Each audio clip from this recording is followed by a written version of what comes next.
जब भी कहीं युद्ध होता है, जब भी कहीं तनाव के हालात हो, तो ट्रंप का इंटरफेयर होता है कि नहीं हम जो है हम समझौता कराएंगे। अरे अभी हम हैं। आपको ये जानकर बहुत दुख भी होगा और हैरानी भी होगी कि जिस वॉर को लेकर ट्रंप बीच में आए थे और उन्होंने शांति समझौता कराने की कोशिश की थी, फिर सीज फायर हुआ, उसमें अभी जो रिजल्ट है वो बहुत खतरनाक है। आज की जो सबसे बड़ी खबर है वो ये कि गाजा में इजराइल ने फिर ताबड़तोड़ हमले किए हैं। भारत पाकिस्तान टेंशन के बीच में जैसा भारत ने साफ कर दिया कि अगर अब पाकिस्तान में हिमाकत दिखाई, कोई भी आतंकी हमला भारत में होता है तो उसे सीधे तौर पर युद्ध की कार्रवाई समझा जाएगा।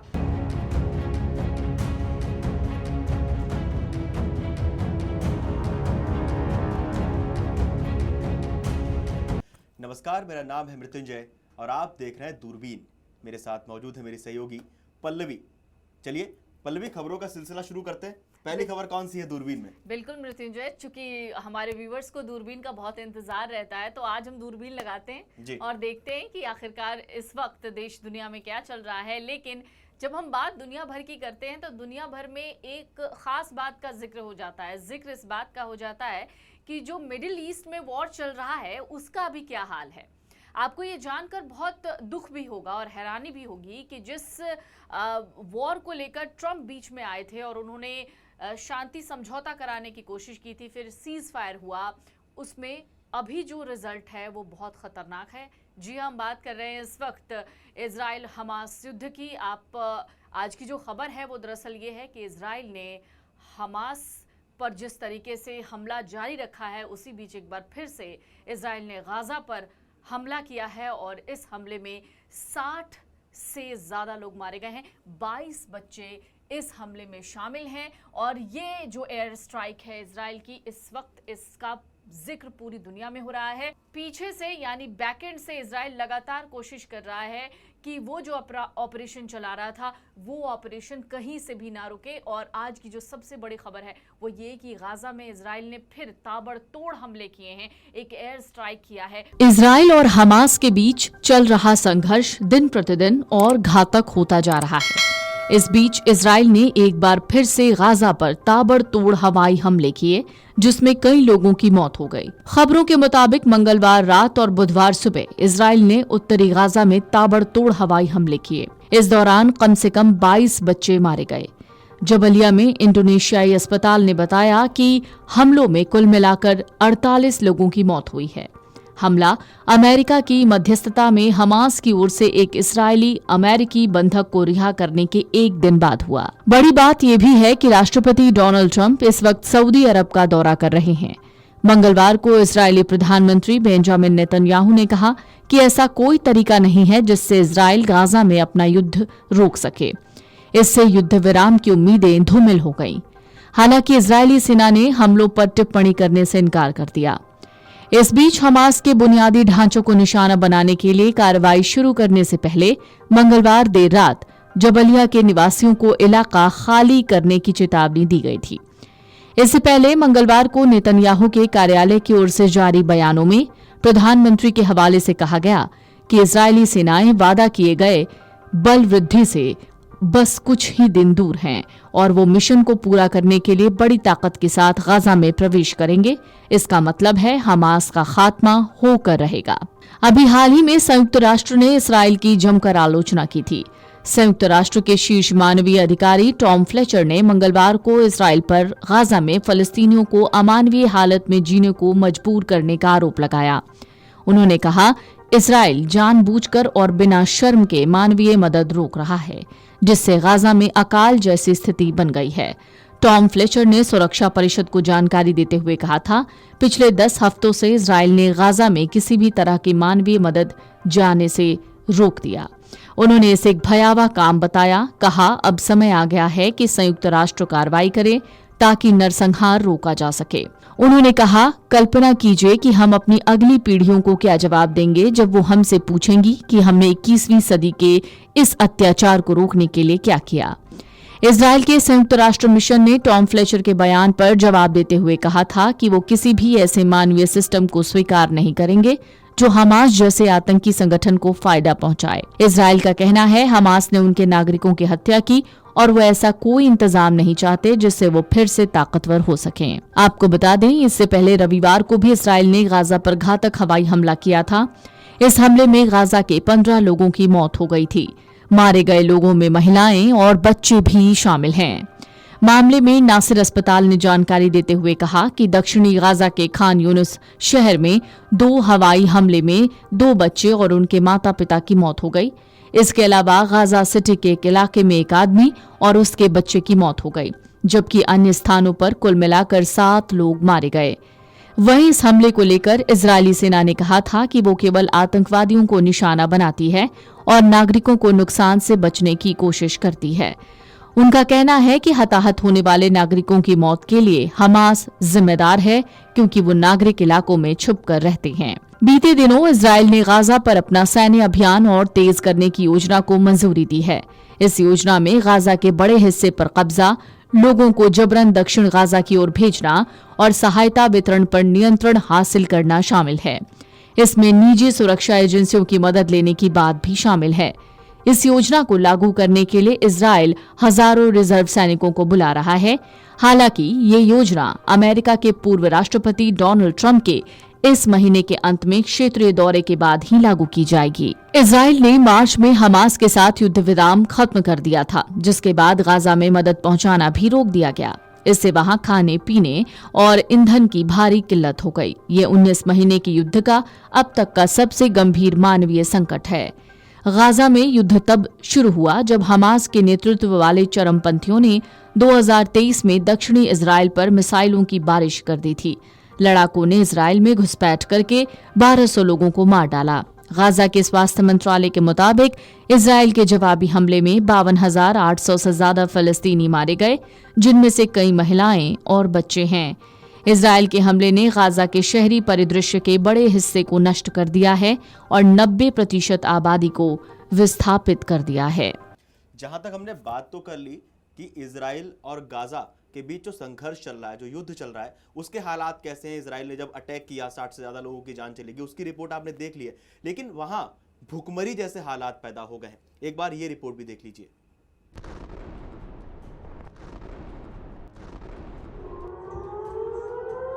गाजा में 19 महीने से जारी जंग के बीच 5 लाख लोगों पर भूखमरी का संकट पैदा हो गया है।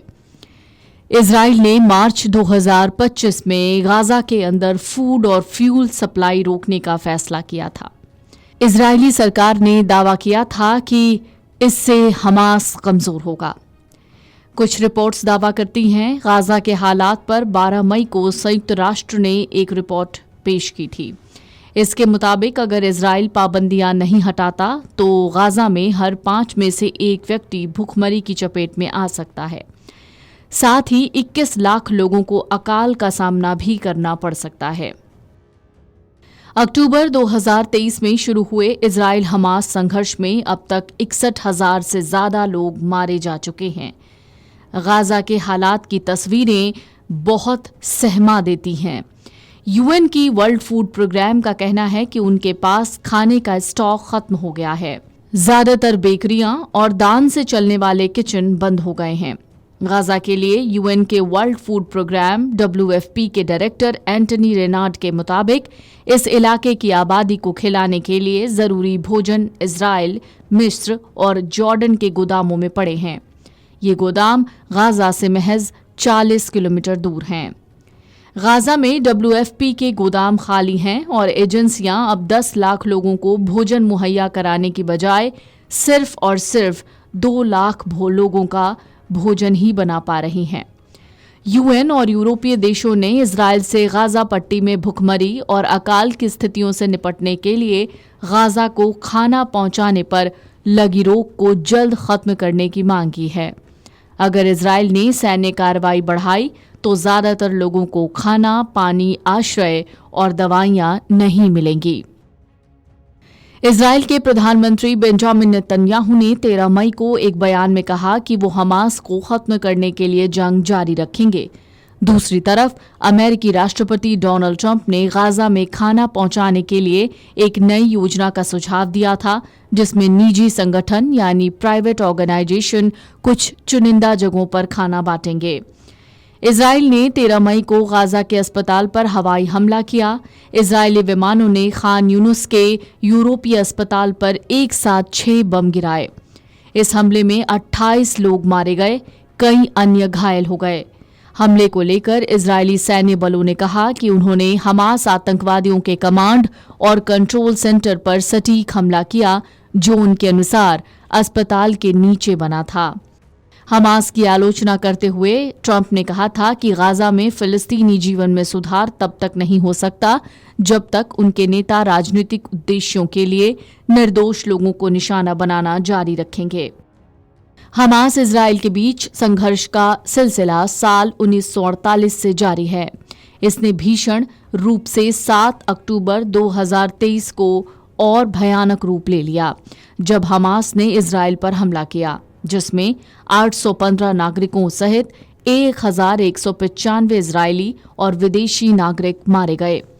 हमास ने 251 इजरायली लोगों को बंधक बनाया। हमास ने इस हमले को इजराइल के कब्जे, गाजा की नाकाबंदी और हजारों फलस्तीनी कैदियों की रिहाई की मांग के लिए किया।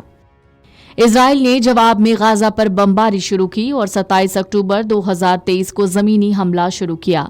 इजराइल का कहना है उसका मकसद हमास को खत्म करना और बंधकों को रिहा करना है।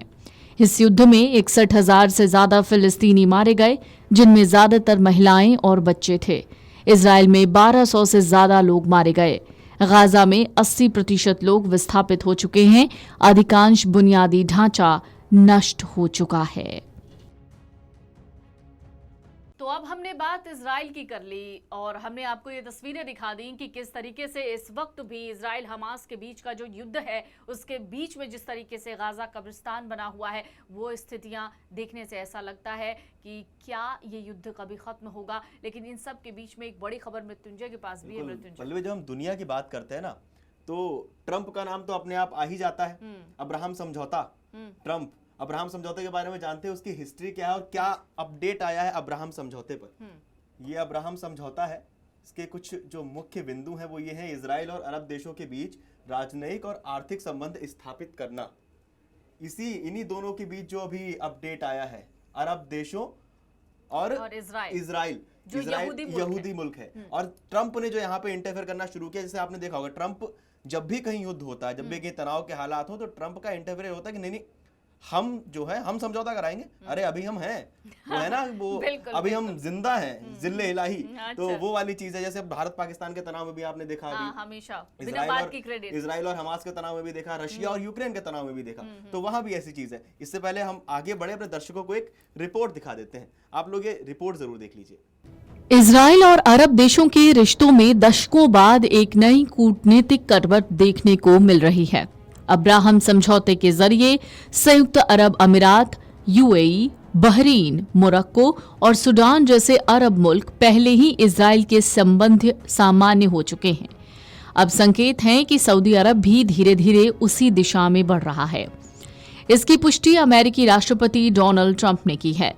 ट्रंप ने बयान में कहा कि सऊदी अरब जल्द ही अब्राहम समझौते का हिस्सा बनेगा, जो इजराइल और अरब देशों के बीच सामान्यीकरण समझौतों की नई कड़ी है।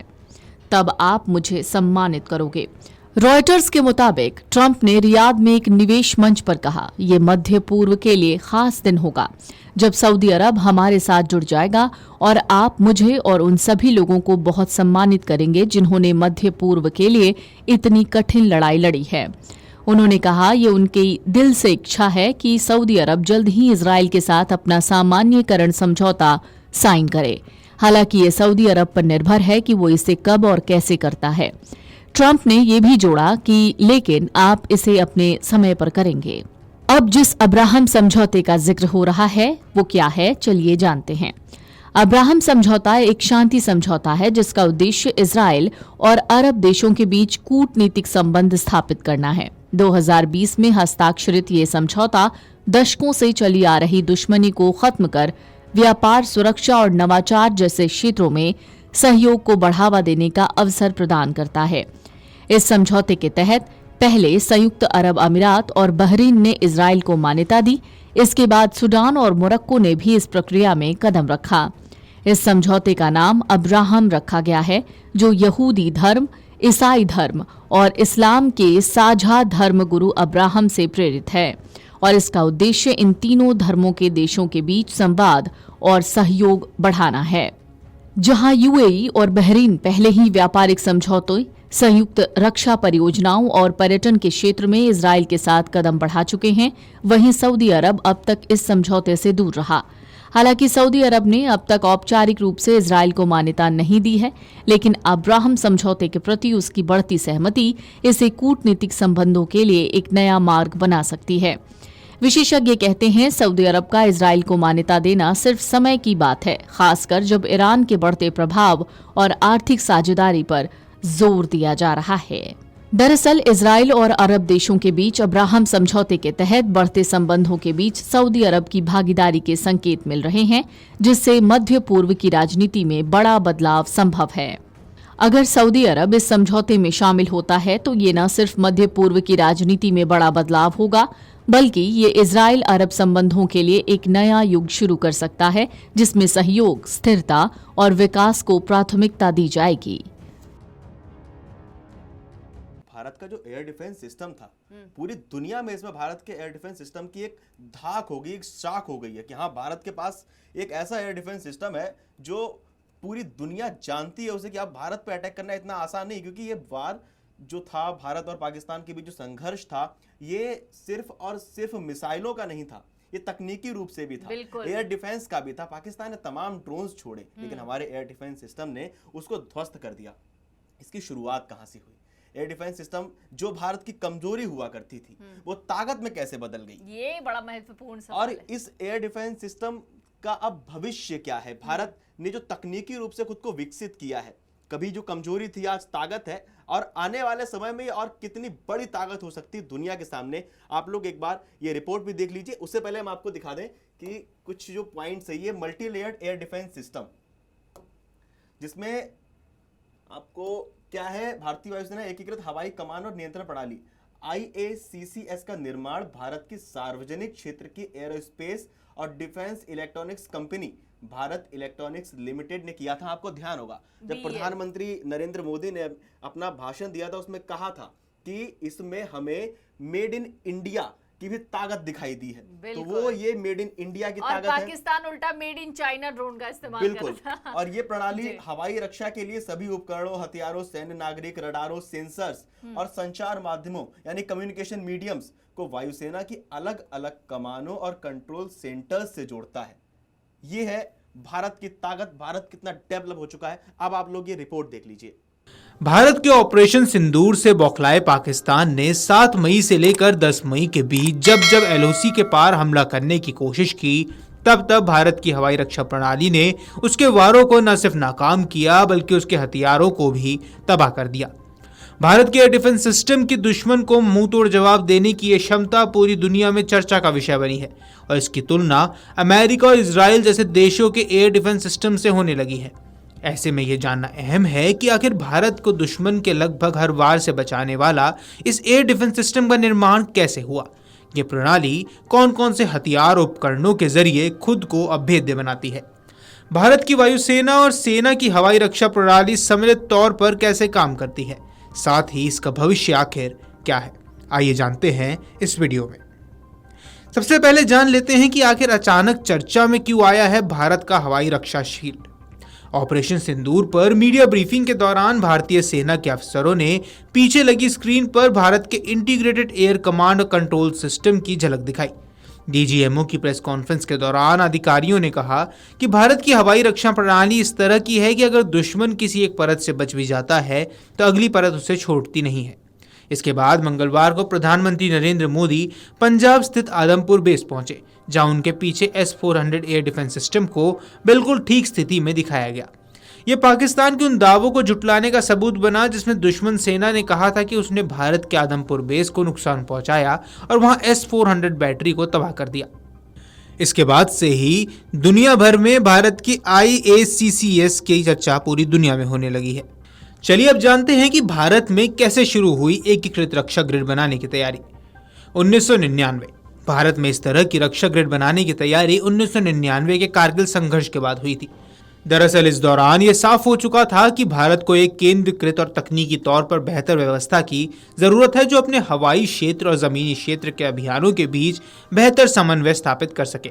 इसके बाद भारत ने अपने सैन्य संचार प्रणाली को बेहतर करने की ठानी। 2003 इसी फैसले के मद्देनजर 2003 में IACCS निदेशालय की स्थापना हुई और देश भर में एयर कमांड और कंट्रोल केंद्रों के डिजिटलीकरण की शुरुआत हुई। 2010 IACCS ढांचों के निर्माण में एक अहम कदम इसी साल आया जब वायुसेना के अपने नेटवर्क की लॉन्चिंग हुई। इसके तहत भारत ने 1950 से ही वायुसेना उपकरणों और हथियारों की कनेक्टिविटी के लिए इस्तेमाल होने वाले ट्रोपोकॉस्टर सिस्टम को बदला और खुद को डिजिटली संचार ग्रिड स्थापित किया। AFNET ने भारतीय वायुसेना के 2 कामों को आसान किया। पहला, इसने रक्षा संचार को आधुनिक बनाया और इसके अलावा राष्ट्रीय दूरसंचार ढांचे को बदलने में भी योगदान दिया। इस तकनीक की खूबियों को पेश करने के लिए पंजाब के एक एयरबेस में 2 MiG-29 एयरक्राफ्ट को लक्ष्य भेदने के अभ्यास का लाइव प्रसारण भी किया गया। इसके बाद IACCS का पूरा फ्रेमवर्क, जिसमें हथियारों और उपकरणों को डिजिटल माध्यम से जोड़ना था, उसे अलग अलग चरणों में लागू किया गया। ऐसे में सवाल उठता है कि भारत कैसे करता है अपने हवाई क्षेत्र की रक्षा। DGM मुस्तर की प्रेस वार्ता में भारत की रक्षा ग्रिड का पूरा ब्यौरा पेश किया गया। इसमें भारत के रक्षा ढांचे की एक एक परत की जानकारी दी गई और बताया गया कि किस ऊंचाई और रेंज पर कौन सी परत सक्रिय होती है। बाहरी परत, दुश्मन देश के किसी भी वार को नाकाम करने की सबसे बड़ी जिम्मेदारी इसी परत में लगे हथियारों की होती है। भारत इस परत में घुसने वाले दुश्मनों के हथियारों और उपकरणों से निपटने के लिए लंबी दूरी तक मार करने वाले प्लेटफॉर्म का इस्तेमाल करता है। उदाहरण के तौर पर S-400 एयर डिफेंस सिस्टम, जिसकी रेंज सामान्यतः 300 किलोमीटर तक है। इसके अलावा युद्ध के लिए तैयार लड़ाकू विमानों को भी इसी लेयर में तैनात किया जाता है ताकि दुश्मन के हमलों को अंदर से परतों में खोला जा सके। मध्य परत, दुश्मन का कोई हथियार अगर बाहरी परत को पार भी कर जाता है तो उसका सामना मध्य परत में लगे हथियारों से होता है। इनमें जमीन से हवा में मार करने वाली आकाश मिसाइल सिस्टम अहम है। इसके अलावा भारत इजराइल निर्मित medium range surface air to air missile यानी MRSAM भी हमले को काफी कारगर साबित होती है। पाकिस्तान की तरफ से भी भारत पर ड्रोन और मिसाइलों को लॉन्च करने के बाद आकाश मिसाइलों ने सबसे सटीक निशाने लगाए और दुश्मन के हमलों के प्रयासों को नाकाम किया। पाकिस्तान के हथियार मुख्यतः मध्य परत में ही अवरोध को पार नहीं कर पाए। हालांकि अगर वे ऐसा कर लेते तो कूटनीतिक तौर पर अहम निशानों को बचाने के लिए भारत ने स्पाइडर OS-AK और पचौरा जैसे छोटी दूरी के जमीन से हवा में मार करने वाली मिसाइलों की तैनाती की है। हालांकि मौजूदा संघर्ष में इनकी जरूरत नहीं पड़ी। अंदरूनी परत, यह परत आमतौर पर तब सक्रिय होती है जब बाहर की सारी परतें और दुश्मन के हथियार नष्ट नहीं कर पाते और एक एक हथियार अंदरूनी स्थानों को निशाना बनाने का संभावना बन जाती है। हालांकि भारत ने इस परत पर भी कम ऊंचाई तक मार करने वाली तोपें, बंदूकें, ZSU-23 शेल का मैन पैड्स, ड्रोन आदि तैनात किए हैं। इसमें सबसे खतरनाक है L-70 गन्स, जिनका अचूक निशाना किसी भी हथियार को मार गिराता है। वहीं आपको बता दें कि वायुसेना की तरह ही भारतीय थल सेना का भी हवाई रक्षा नियंत्रण प्रणाली है। इसका नाम आकाश तीर दिया गया है। आकाश तीर का निर्माण भी भारत इलेक्ट्रॉनिक्स लिमिटेड की तरफ से किया गया है। 2023 में भारत के रक्षा मंत्रालय ने इसका कॉन्ट्रैक्ट सौंपा था। आकाश तीर का मुख्य काम हवाई क्षेत्रों में नीचे उड़ान भर रहे हथियारों की निगरानी करना और वायुसेना के सिस्टम में समन्वय बनाकर हवा में ही खत्म करना है। फिलहाल इसे IACCS के साथ जोड़ने का काम किया जा रहा है। ऐसे में आइए जानते हैं कि क्या है भारत की हवाई रक्षा प्रणाली का भविष्य। बीते वर्षों में वायुसेना के कूटनीतिक तौर पर संवेदनशील सभी बेसों पर हवाई रक्षा प्रणाली को तैनात किया गया है।